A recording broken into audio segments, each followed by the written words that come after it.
శ్రావణ మాసం అంటేనే మహిళలకు ప్రత్యేకం. వారి కోసమే ఈ మాసం ప్రత్యేకంగా ఉందని చెప్పక తప్పదు. వరలక్ష్మి వ్రతం మహిళలు ఎక్కువ మంది జరుపుకుంటారు. ఈరోజు వివిధ కారణాలతో వీలు కాని మహిళలు ఆ మాసంలో వచ్చే మరో శుక్రవారంలో చేసుకునే వీలుంది. అందుకే ఈ మాసం అంతా మహిళలు శుక్రవారాన్ని ఒక విశిష్ట దినంగా భావిస్తారు. తమ కుటుంబ సభ్యుల సంక్షేమం కోసం వారు ప్రత్యేక పూజలు చేస్తారు.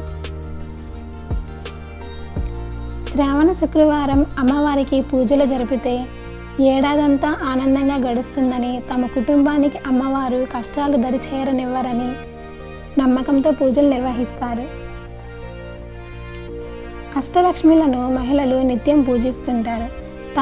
తమ కుటుంబ సభ్యులకు ఆయురారోగ్యాలు ప్రసాదించాలని అష్టైశ్వర్యాలను కోరుకుంటారు. అష్టలక్ష్మిలలో ప్రత్యేకంగా శ్రావణ మాసంలో వరలక్ష్మిని పూజలు చేయడం శుభ సూచకంగా మహిళలు భావిస్తారు. మహిళలంతా ఈ పూజలు చేసుకొని సాయంత్రం ఒకరింటికి ఒకరు పేరంటానికి పిలుచుకుంటారు. ఇంటికి వచ్చిన మహిళలకు తాము చేసిన ప్రసాదాలను తినిపించడంతో పాటు వారికి తాంబూలాలను ఇస్తారు. పెద్ద ముత్తైదువుల నుంచి ఆశీర్వచనాలు తీసుకుంటారు. వారికి శనగలు, అరటిపండు స్థాయిని బట్టి పండ్లను వాయనంగా ఇచ్చుకుంటారు.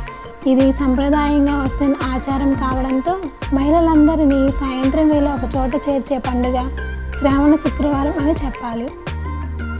శ్రావణ మాసం దేవతలకు అత్యంత ఇష్టమైన మాసంగా మహిళలు భావిస్తారు.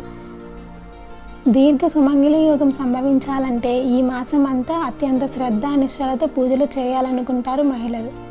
అందుకే శ్రావణ మాసం అంతా వీధులన్నీ పరిశుభ్రమైన వాతావరణంతో పాటు ఇళ్ల నుంచి సుగంధ వాసనలు వెదజల్లుతుంటాయి. ప్రత్యేకంగా పూలు పండ్లకు ఈ మాసం అంతా గిరాకీ ఉంటుంది.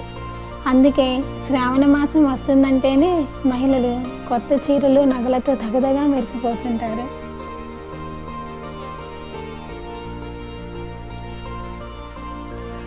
అందుకే తమ ఆర్థిక పరిస్థితిని బట్టి అమ్మవారితో పాటు వారు కూడా అలంకరించుకొని పూజలు చేయడం ఆనవాయితీగా వస్తుంది.